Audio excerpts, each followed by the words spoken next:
Keep in mind that pornography is a multi-billion-dollar industry being driven by people making money hand over fist.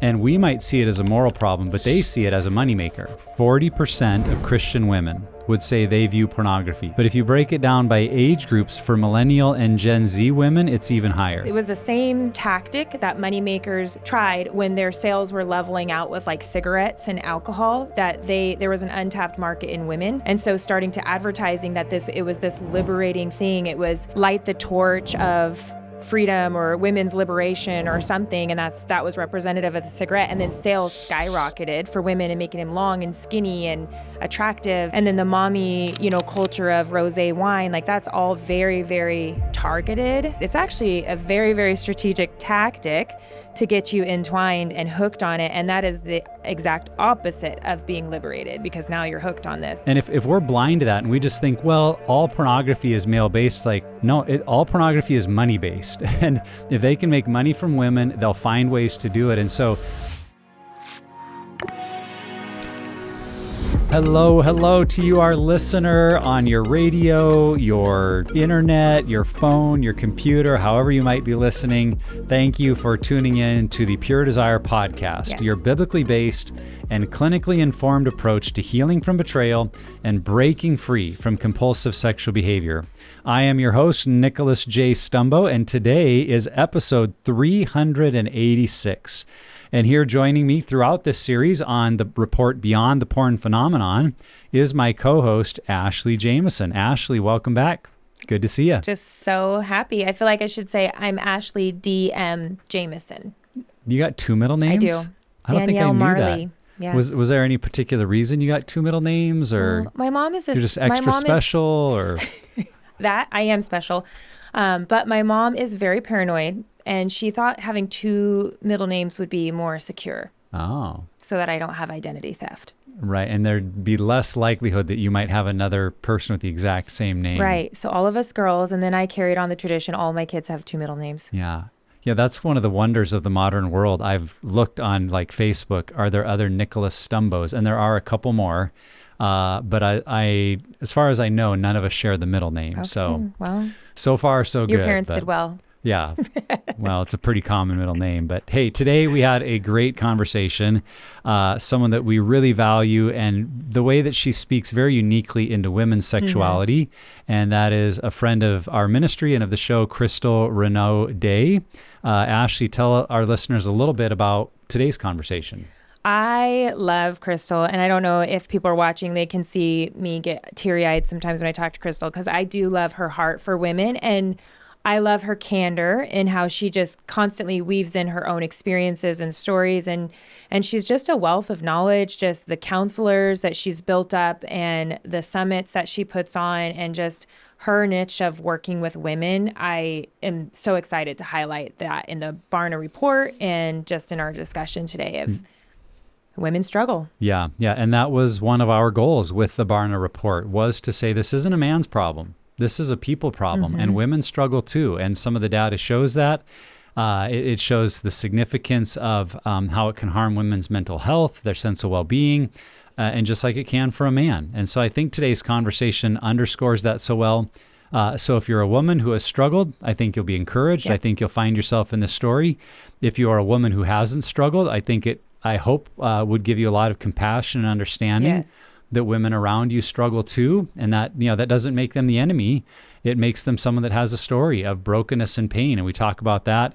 And if you're a man, I think you're actually going to find a lot of commonalities too, of like, oh, that's my story. And early exposure is a big part of what led into my issues. And it just, we keep using the term, like levels the playing field, helps us see, you know what, we all need some help here, and we can all be a part of that for one another.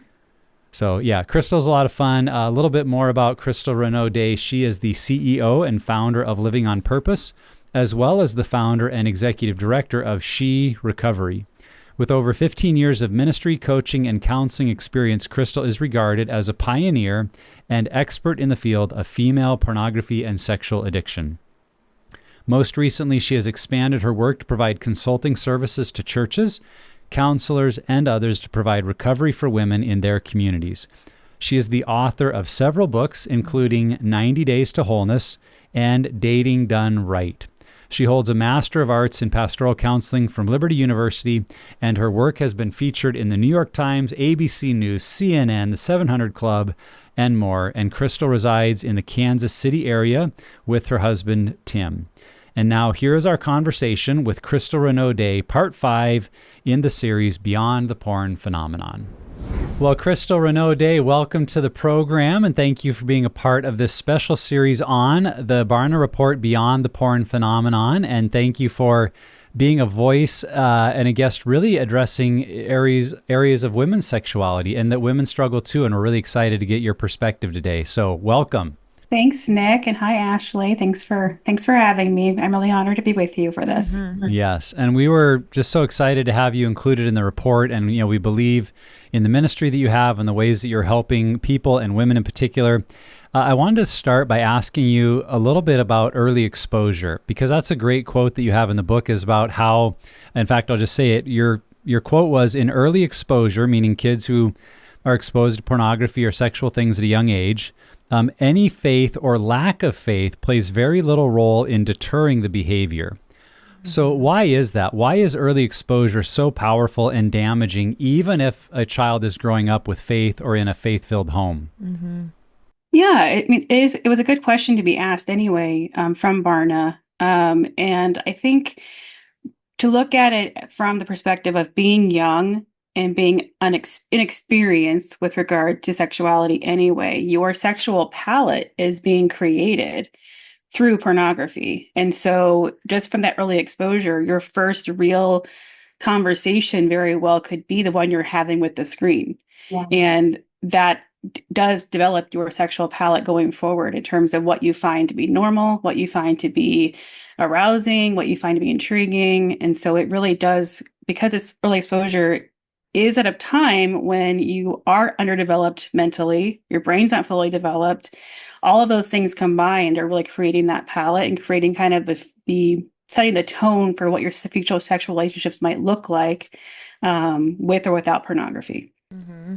Yeah, and that is so important for parents to hear, because I think especially Christian parents can get caught in some of that ideology of like, oh, they're good kids, yes, and we've got a good home, and we would never have things like that in our home. And so if they see it, they'll know what to do, and they'll just turn away, or they won't be interested.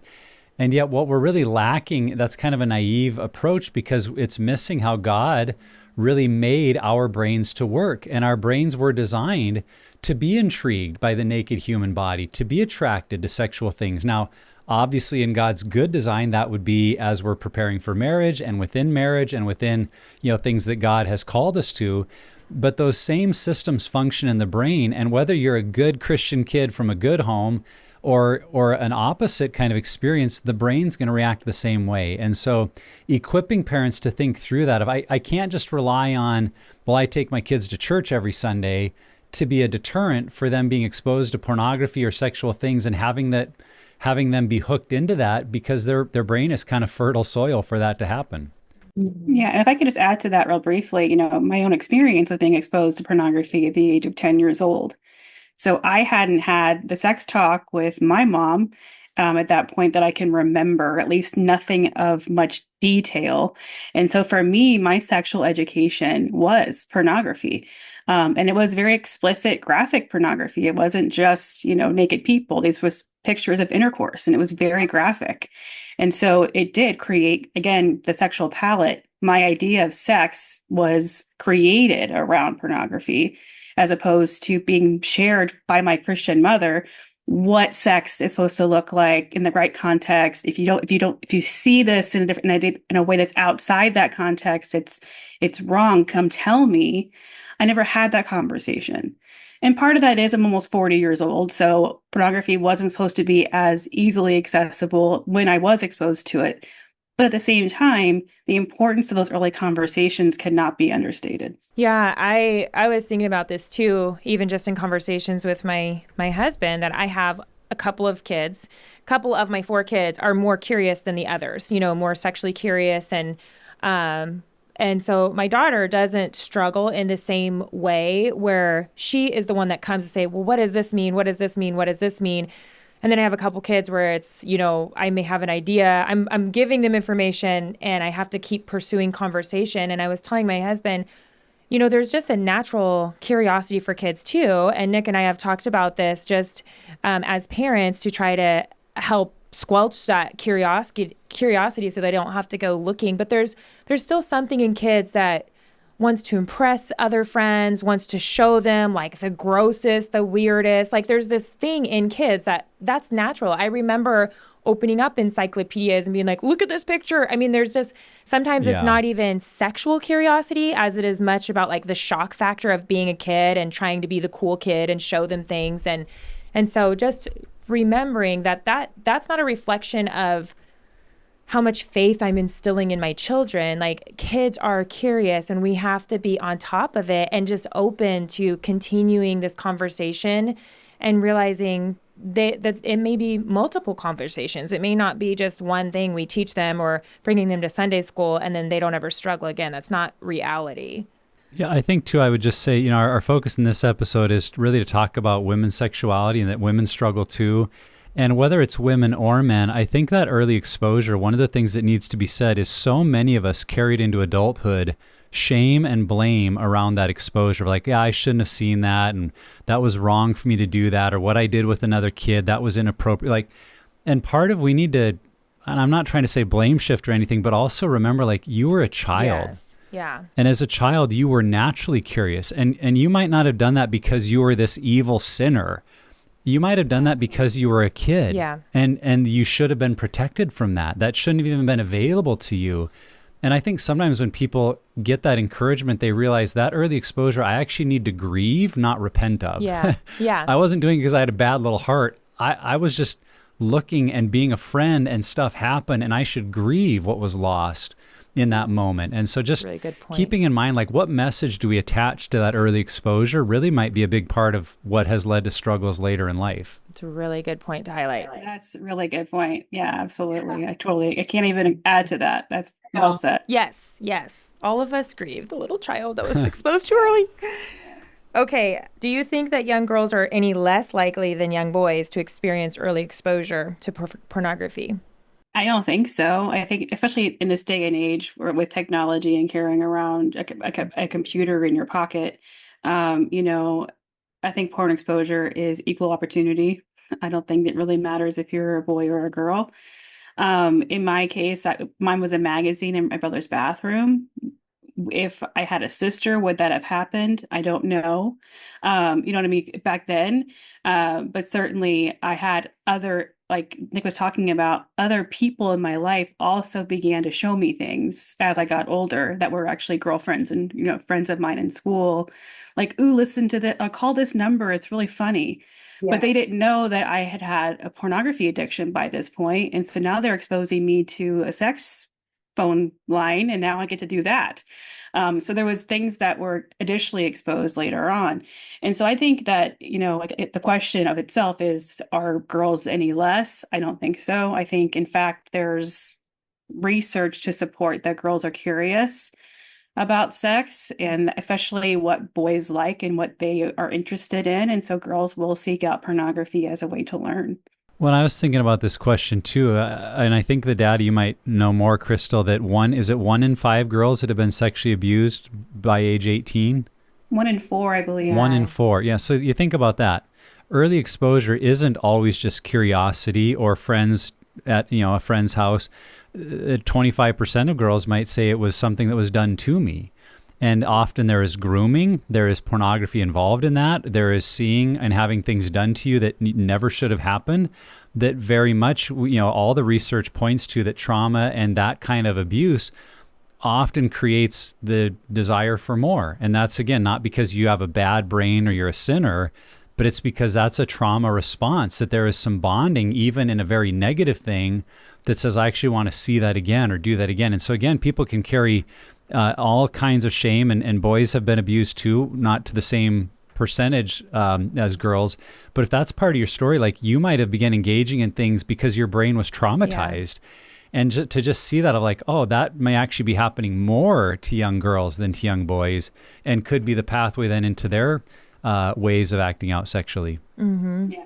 I know the numbers are the numbers, but also the women that come through our groups have stories, and the percentages are so high. And I would say even for the men that come through our groups of sexual experiences with other men or boys at a young age too early. Every number is a human. Every number is a soul that needs to be cared for. So, we touched on this a little bit, Crystal, but just to have you maybe talk a little bit more about it before we go on from early exposure. And I think this is just an important topic because, everybody's story starts somewhere. And what I have found, like in doing groups with now hundreds of men, I've never had a man say that their first encounter with something sexual was something that they were prepared for and came in a healthy way. Like every single story, it starts early exposure, didn't want to see it, unhealthy kind of thing. And you refer to that as you were interviewed. You said that early exposure is unwanted. And we might also even call forms of early exposure a form of abuse. So talk about that a little bit. Like in what ways is early exposure unwanted or even a form of abuse? in my own story, it was unwanted. I came home from school, went down to the bathroom downstairs, just like I did every day of my life, and there was this magazine on the counter. So it was not something that I sought out. It wasn't something that I was like, I'm curious about sex and I'm going to look this up or go to the encyclopedias and look at weird pictures. This was literally something that was made available to me accidentally, but still made available to me. And so for me, that because it was so explicit, I've actually had therapists compare it to being raped, which is a very hard thing for me to even rationalize because I think about that being so much worse because it is in many ways. But emotionally, it had the same impact on me because of how young I was and how graphic the material was. Wow. And so, yes, the pornography was abusive to me in my mind, my body, religious, spiritually, in my faith.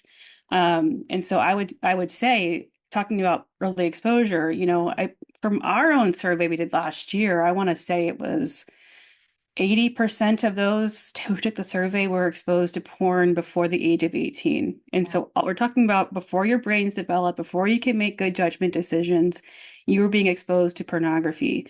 And that is going to, in many ways, it is abusive. It is, it's so jarring to your brain and to your body that sometimes the effects of that are irreversible without the intervention of therapy, without Christ, all of these things that can come together and help you to heal. But if we think about pornography in itself, it's also what it is also abuse, right? So it's not victimless just for the person who's watching it, but for the person who's on the screen. So yeah, it's abuse all over. I think of the number of stories I've heard where people were invited by an adult who should have known better or should have been a caregiver in this area of like, hey, anytime you want to look at those magazines, go for it, or watch this with me, yes. or Yeah. leaving a stash out in places where children could easily find them. That's a form of parental neglect. And yeah. I'm not saying they should be like arrested and accused of child abuse, but if it's your role to provide and care for children, and yet you've left explicit content where they found it, or even worse, introduced them to it, that is in a sense abuse of what a child should have received from people they could trust and follow. And for so many people, that's just part of their story. It's like, boy, people who should have trained me for health actually introduced me to unhealthy things. And to see that wasn't a you problem, that was a them problem. That wasn't because you were curious and shame on you. That's because they should never have been making that available to you. They should have been wise enough to have that. I mean, if they were having their own struggle, okay, well, at least keep it locked up and away from someone that at a young age could find it. And when we see it through that lens, because I think we just see that pain tends to beget pain. Shame tends to beget more pain. And if that's where we started and we look at, man, I've got this long history of kind of a painful sexual journey, it's like, well, yeah, maybe because that's where it started. And if we want to write a healthy story, some of it is going back and rewriting or relearning some of those messages we got at such a young age. Well, and one definition of abuse I've heard is abuse is anything used in the wrong way or in a way that's harmful. And so like by that definition, then pornography itself is abusive because it's not the way. I mean, if you have a Christian view of sexuality, it's the wrong way and it's harming people. Yeah. And it's so, like you said, jarring and violent in your thoughts and intrusive. And a lot of us have images or experiences that we can't get out at all.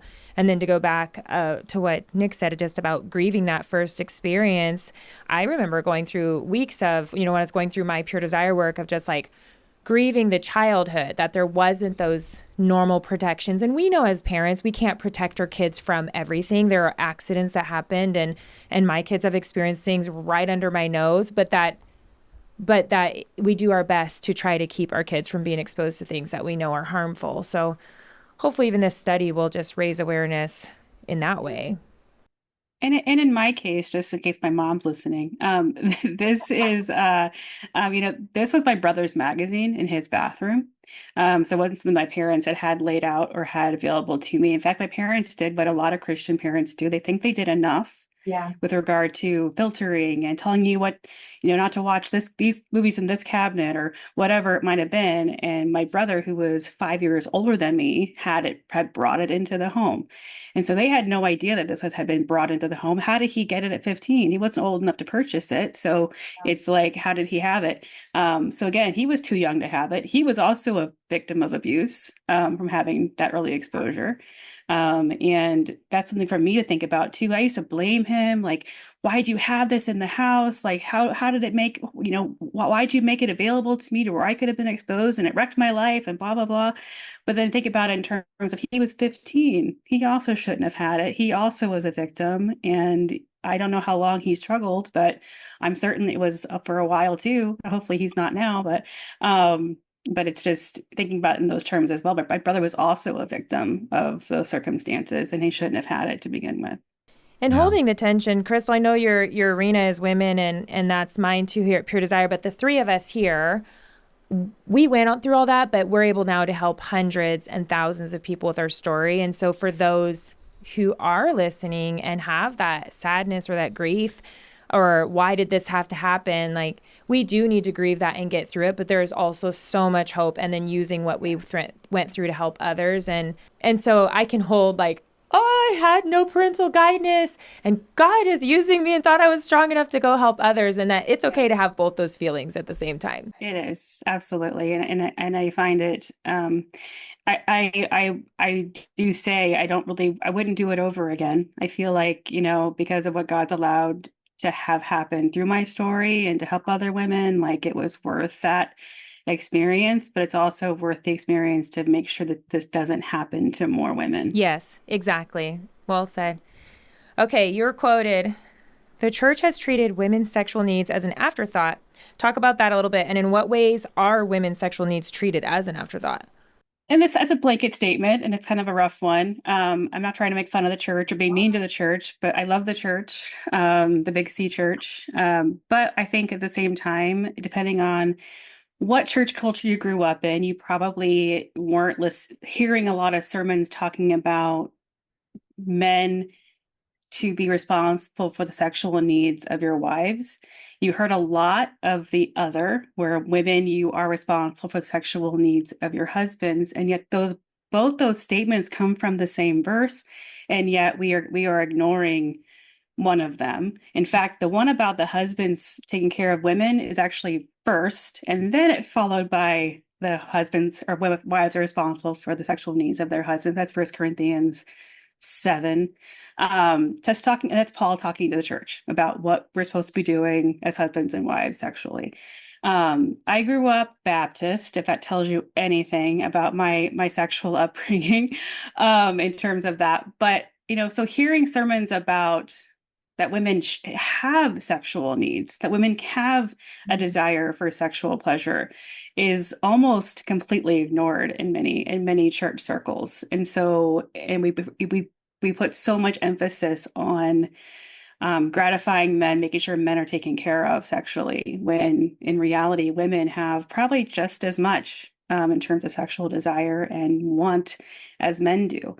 And so the question being, what does that mean? That's what I'm just trying to say, is I feel like the church has been ignoring the fact that women are sexual beings, that we enjoy sex, that we have sexual pleasure, and we have sexual needs.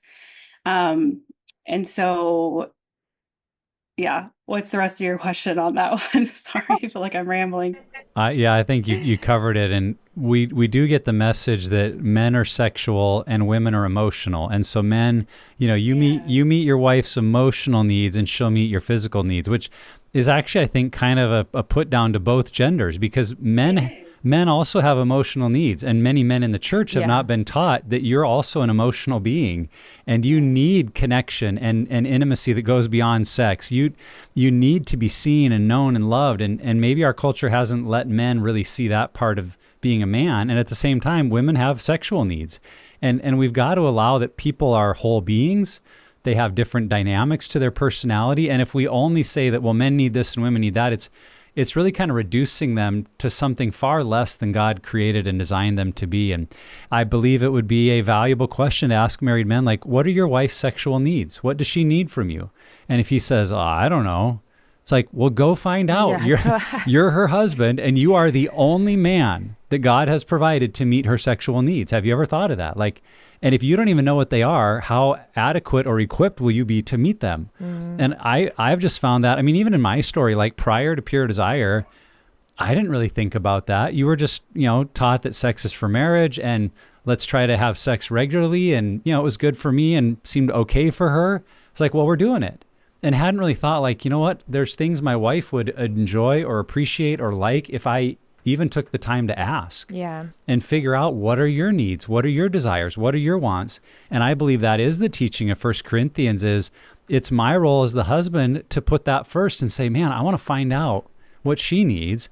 And God's calling her to say that for me. But if I'm not willing to do it on my side, I shouldn't be pointing at her, asking her to do the same for me. And so it kind of opens up that verse to say, wow, maybe there's actually some physical connection we could have if I was willing as the husband to ask that question of her. What does she need from me? And then see, that's my responsibility to do everything in my power to help meet her needs, and really believe that will lead to a healthier marriage for both of us. Mm-hmm. Yeah, and I do know one message that I heard in the church growing up as a girl was to not be a stumbling block, and to not, be careful how you dress and how you act, because you're going to make all of these men struggle and be tempted, and you don't want to be a stumbling block. And so, yeah, we did, not all churches, like you said, we love the church, but there are some messages that really planted in us as men and women, growing up in the church. I'm going to add two things, if I can, onto what Nick is talking about. Not to get too personal, but like my husband has said, that if men knew how fun it was to provide for a woman's sexual needs, they would do it a lot more often.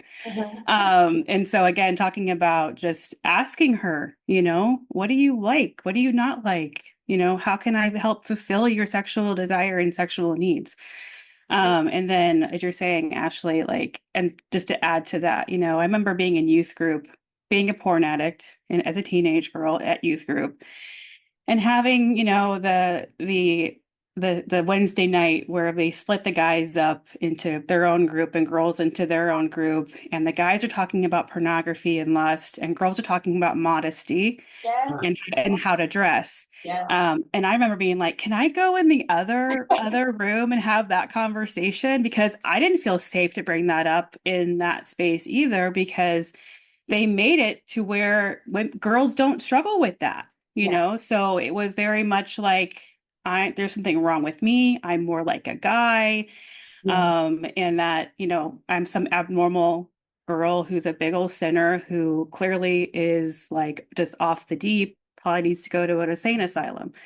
And so that was other messaging that I received. And it wasn't until I was almost 19 that I ever even heard another woman say that she watched porn. So we're talking 9 years of struggling by myself in loneliness, not knowing that other women struggle with pornography.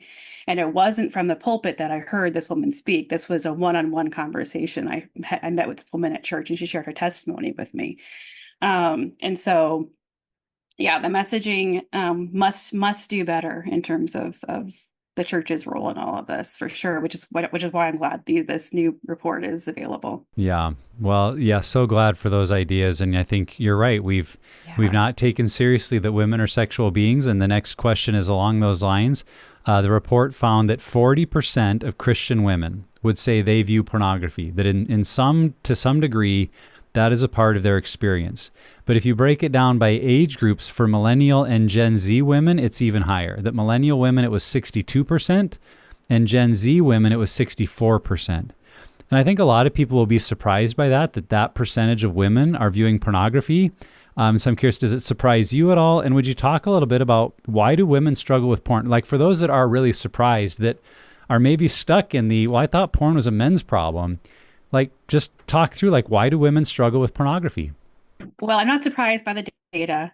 I am on the cusp, based on the years of birth that the report gave. I'm 1984, so I'm right on the cusp of Gen X and Gen or millennial. So, if that tells you anything, like my age and older or my age and younger rather is what's kind of increasing in terms of pornography use.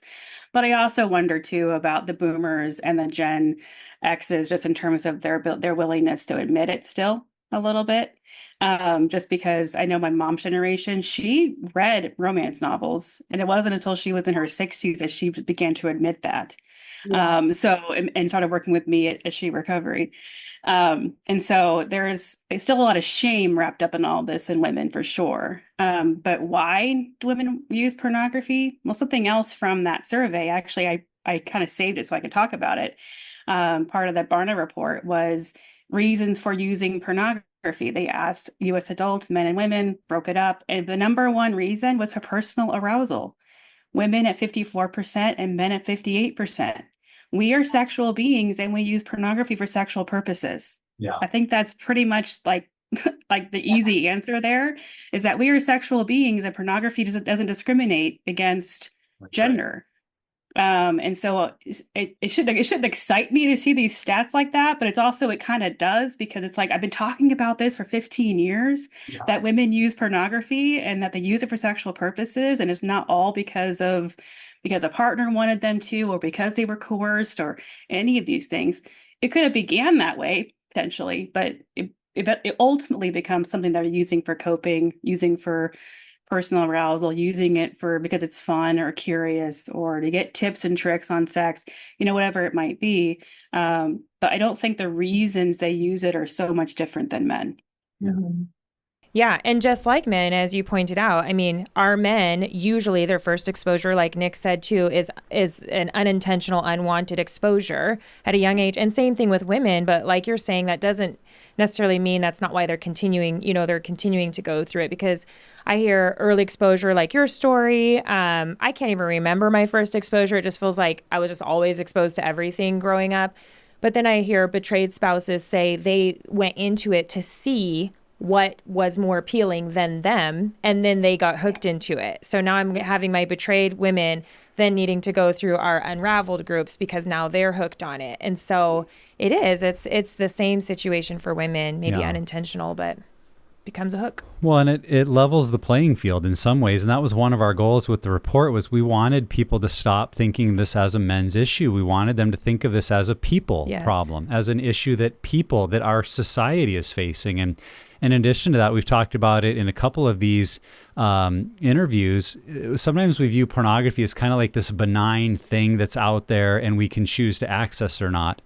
But we need to recall and keep in mind that pornography is a multi-billion-dollar industry being driven by people making money hand over fist.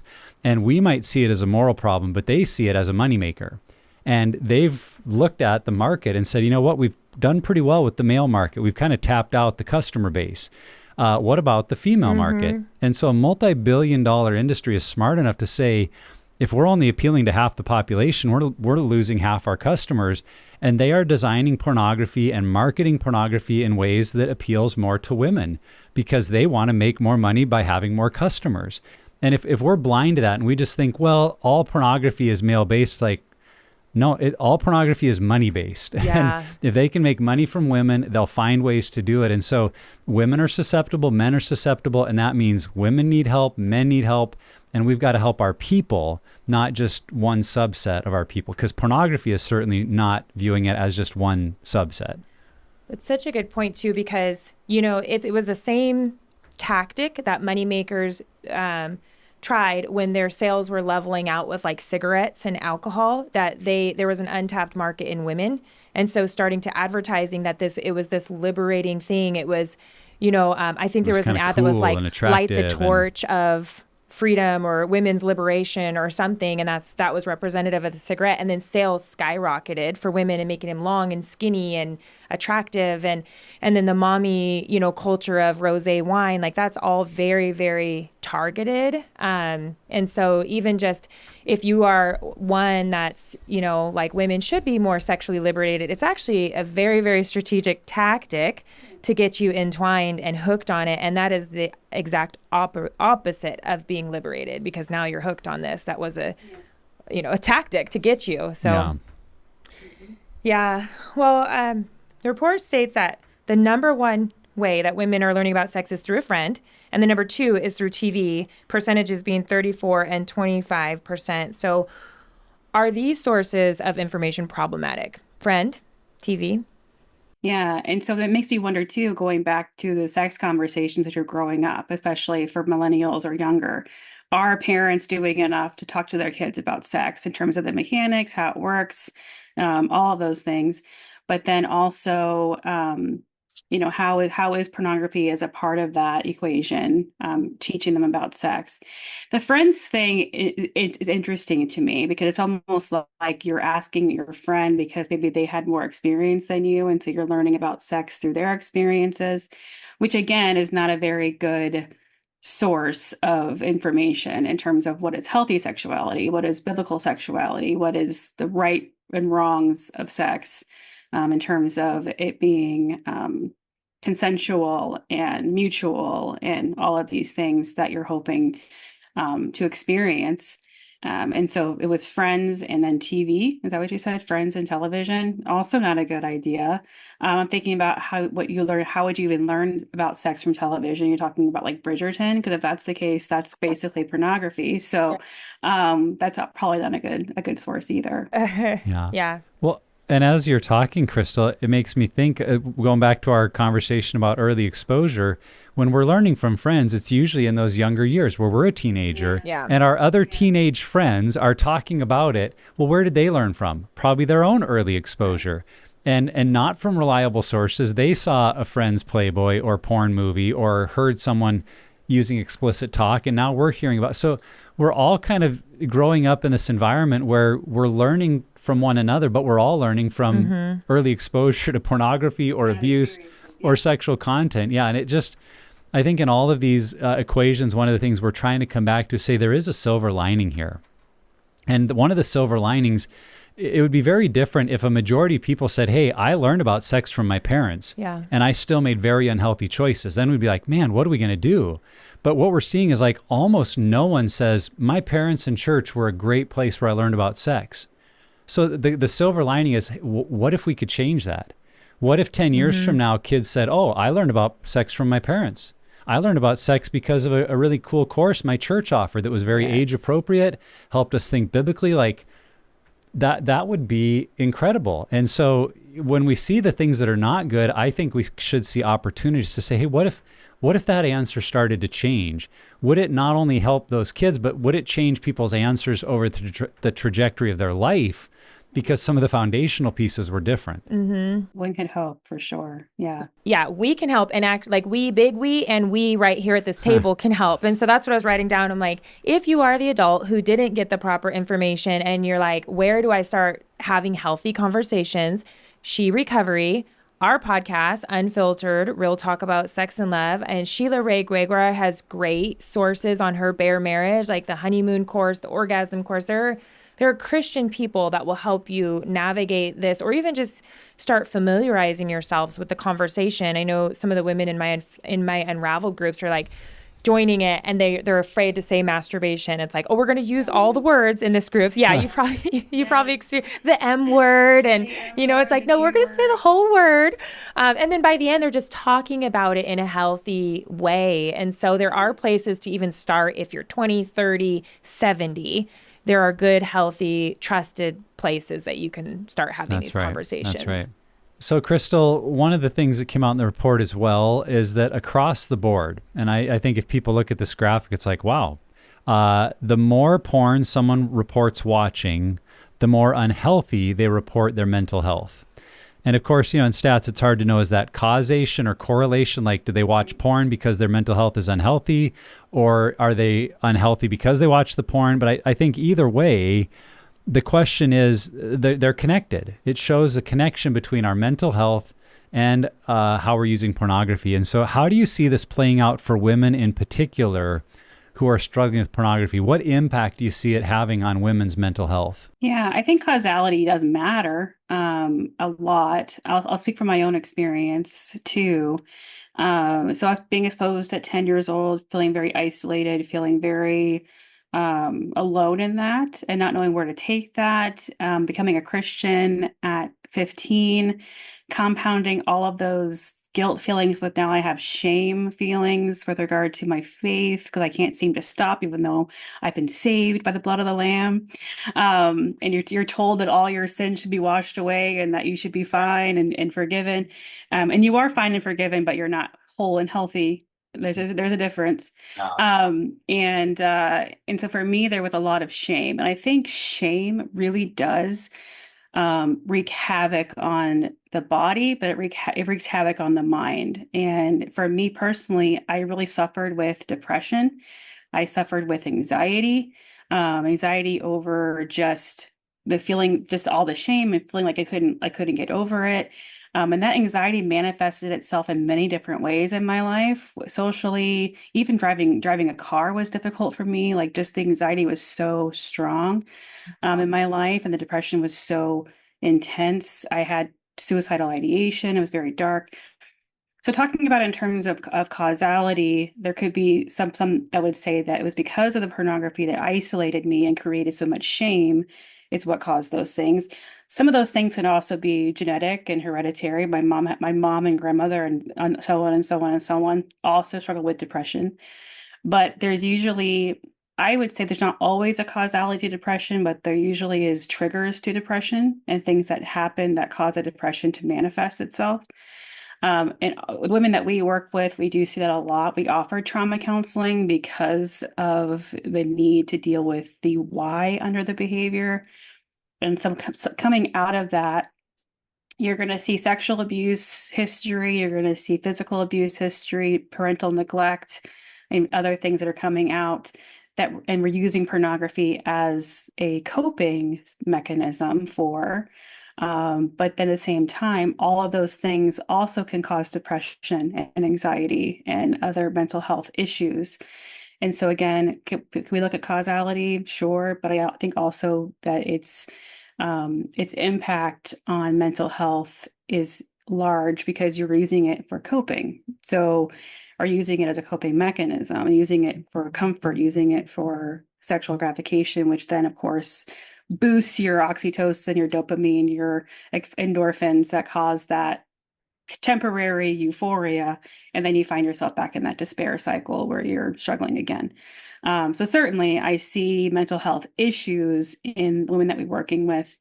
I can't definitively say there's a reason why or a causality, but you can certainly see some correlations. Yeah. Yeah. I mean, and then as you touched on your journey and your personal experience, which was very similar to mine, the shame is like, I'm finally in church, but like, oh my gosh, the shame is just like magnified now that I'm in church. But then also for me, it was really eye-opening to me when I stood back and looked at everything, that if I'd stopped acting out sexually, then I started overeating. If I, got a handle on my bulimia, then I OCD, and that even just, reading the book recently, The Dopamine Nation, and realizing that's exactly what I went through, even though I didn't know it, was I needed to take all of that out. Because when you're just doing this with people can't see me, but when you're going up and down with just flooding your brain with all of this false stuff and dopamine all day, then when you're in a down, it's going to dip way below the baseline, and you are going to feel depressed, and you are going to feel all these other things. And it's just a vicious cycle that we have to just step back from and just recalibrate. And I guess that's the hope I would offer, is when you're in it, it feels impossible, because those moments when you try to stop, it feels so painful because your brain is used to it. But that when you go through the whole process of renewing your mind and your body and soul, you get back to that level of peace, and just it doesn't feel so overwhelming, like your brain is a prison anymore. Yeah, absolutely. And that's such a good point too, especially with regard to the dopamine high and just the journey for dopamine, right? And so for women in particular, this goes back to women's struggles in particular, which aren't necessarily mental health related as opposed, but they are. You're talking about bulimia and food issues. My first love was food. I always say that. Like I was 8 years old eating my feelings. But then I was exposed to pornography at 10, and pornography replaced kind of that food coping mechanism. And then as I would kind of get some sobriety under my belt, so to speak, in my teens, I would go back to food and then back and forth and back and forth. And it wasn't until I went to therapy and started dealing with the why I was coping the way that I was coping. I could deal with, not just transferring addiction from one to the other and going back and forth, but actually get to the why underneath that and heal it so that I don't have to have the dopamine fixation in order to feel like I can survive, a traumatic, a trigger or whatever. I could move beyond that, and get to a place where I was healthy and whole. It's really a double-edged sword, I think, for women and for men, that the appeal of pornography often comes because we feel the need for something. I know for me as a teenage boy, it was the awkwardness I had around girls. I wanted to feel accepted. I wanted to feel wanted. I wanted to feel valued by someone, particularly a woman, the attractive girl noticing me. And in the fantasy of pornography, all those things would happen. I was noticed and seen, and the beautiful girl wanted me. And it's like, oh, but then you get the euphoria, you get the high, and it's like a little while later, now I feel even worse.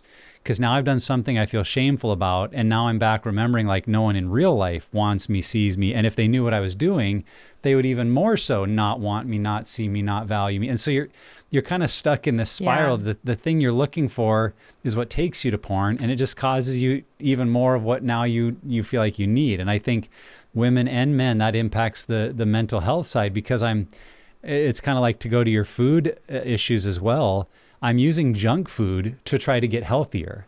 And that's not going to work in food, and using pornography is not going to help me get healthier in my relationships or in my way of seeing myself and others. So when we recognize, and I think part of the reason to kind of emphasize that is we do tend to listen to the lie when we're struggling. This isn't hurting anyone. Mm-hmm. That's something we might tell ourselves. And I come back with people to say, if I can come to the point of accepting this is hurting me, before I even worry about my relationships or other people or the victims, and all those things are true, but a starting point for some people is to just acknowledge this is not helping me. It's leaving me more anxious, more isolated, more depressed, more shameful.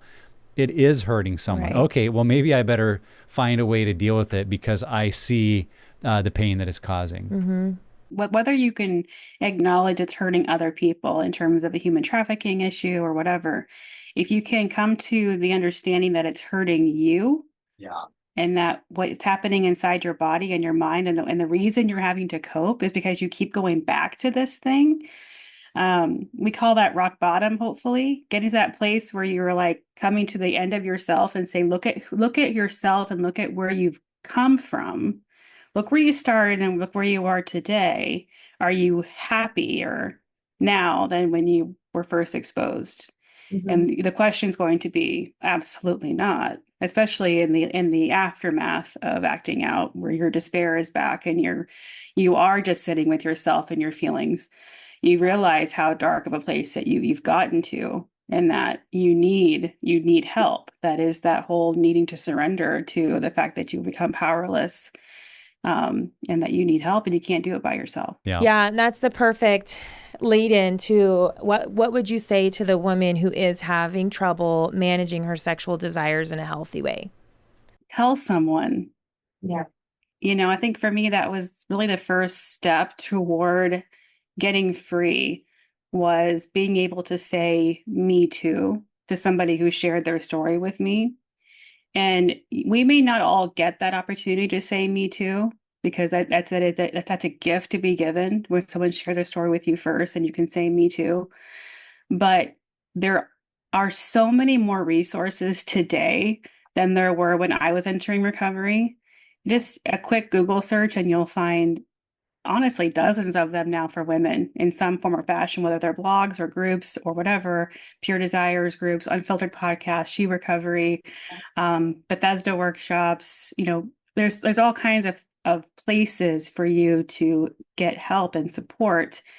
But it could also be as simple as scheduling an appointment with a therapist and just saying the words out loud to somebody who is safe and unbiased, who's objective, who's going to be there to support you, and not judge you, can be one of the most freeing things you can do. Just be able to say the words out loud to someone else. And if you can't say the word to somebody else right now, find a mirror and say it to yourself. Say, I have become powerless to this struggle and I need help. Yeah. And it's just saying it out loud. One, saying it out loud kind of removes the power that it has over you, because you're believing that you're isolated, that you're alone, that there's no hope. But to hear that there's hope is something that is going to be very, very freeing and hopeful for you. And so that probably is the first thing, is just say it out loud, tell someone, speak it, and stop living in that darkness and isolation. I agree. Well, and one of the positive outcomes, I hope, is related to this study of Beyond the Porn Phenomenon, is that women look at the numbers and say, I'm not alone. And we don't need to say that in a dismissive way of like, oh, well, we're all struggling, so no big deal. But in an empowering way of like, why am I sitting here thinking I'm the only one? Because there's probably women around me. And if someone would speak up, if someone would say, women, let's do something about this. Men, let's start a group. Women, let's start a group. If done in the right way, there's going to be other people that raise a hand. I mean, I would actually recommend you not ask someone to raise their hand publicly. Yeah. Give them a confidential way to raise their hand and say, me too. Yeah. Can we talk? So if these numbers can help you see that, I think it takes us to that place of empowerment of, man, if we're all struggling like this, let's do something. Let's get together. Let's find the healing pathway. Let's begin a group in our church and not let everybody just sit in their own kind of mess thinking no one can understand, because the stats make it pretty clear. A lot of other people around you can relate pretty well. And if you're the one that's got the idea or the vision, find a healthy way to speak up and start something, because you are not alone and real help is possible. Like Crystal, you were saying, there's a lot of great stuff out there, but someone's got to have the courage to reach out and start it, to open the door, to start the conversation. And perhaps God could use you in this area. Yeah. And I love what you said too, Crystal. If you're the struggling woman, go tell somebody. But if you're listening to this and you are the leader, the staff member, you have some position where you can be the person, like you said, the gift to somebody, so that all they have to do is say me too, then do that. And I remember coming on staff at Pure Desire. And so I started speaking with the team 9 years ago. And one of the sessions I taught was about the betrayed spouse, which love teaching on that. That's my story. But we weren't talking about the struggling woman. And I remember having so much fear in creating this session to be able to just softly incorporate, hey, I struggled with love and sex addiction too, and masturbation issues, and the lies, even though this is what we do for a living here at Pure Desire, where I'm going to make the men in the group stumble. I'm going to make the betrayed spouses mad. And then I said, no, Ashley, this is what keeps pastors stuck. These are the same fears that keep pastors stuck, that keep teachers, parents stuck. And I have never, in all the 9 years I've spoken and shared that I was a love and sex addict too, or any of the ways I struggled, had anybody tell me it was triggering or inappropriate. Not the betrayed spouses, but quite the opposite. The betrayed spouses said, I think part of that is my story too. And I've never heard a woman that shared it from the stage. And even the husbands saying, I related to a part of your story. And so just to work past that fear. And if you are in a position to give that gift, give the gift. If you're not, then go tell somebody. Crystal, this has been so good. We're really thankful for your voice in the report. One of the questions that we have been asking all of our guest experts who are a part of the Beyond the Porn Phenomenon report is to just wrap up with what's one piece of advice If you could give listeners a piece of advice that you believe would create positive change in this area, what would you like to say to listeners today? Honestly, just like Ashley's saying, it is speak about these issues. And Nick, like you talked about, we are seeing the numbers now, the playing field is evening in terms of men and women and pornography use. And so if this is a church listening, I just want to say you have such a unique power in the pulpit to instill change in terms of helping individuals find healing in their sexual brokenness. And it may not even be pornography. It may be other sexual brokenness, such as women who have sexual abuse, men who have sexual abuse. And to use your pulpit as a way to say, that is not how God designed you to experience sex. Here is how God designed you to experience sex. And if this is not how you experienced it, get some help, and here are some resources that could be of aid to you. Yeah, so good. Well, Crystal, let our listeners know if they wanted to hear more from you, if they wanted to access your resources, where could people stay current with what's happening for you and for the ministry that you're a part of? Yeah, the easiest way to connect with us is on our website at SheRecovery.com. She as in the pronoun she, SheRecovery.com. Love to see you there. Yeah. Well, we will definitely put that in the show notes. We highly encourage our listeners to check it out. We believe in you, Crystal, the work you're doing. You're 15 years into this, and you were a pioneering voice for quite a while of kind of shining that light to say women are sexual too, and women struggle too. And I'm thankful we're in a day where there are more ministries, but I still know and see that the work you're doing is significant and is inspiring others. And so thank you for continuing to be that voice for women and to be a healing place in the area of their sexuality. We're just so thankful to get to partner with you and to have you be part of this report. And I'm really honored to have been a part of it as well. And I look forward to continued partnership with Pure Desire and hopefully Barna as well in the future. Yeah, well, we look forward to that. And listener, if you are a fan of today's show, what you're hearing in this content, we would love it if you would subscribe, take a minute and share this podcast with somebody else, or write us a review. These are all ways that someone else might become aware that there is hope, freedom, and healing. And if you would like more information about Pure Desire's groups, resources, or counseling, visit us at puredesire.org. Journey on, my friends. You are not alone.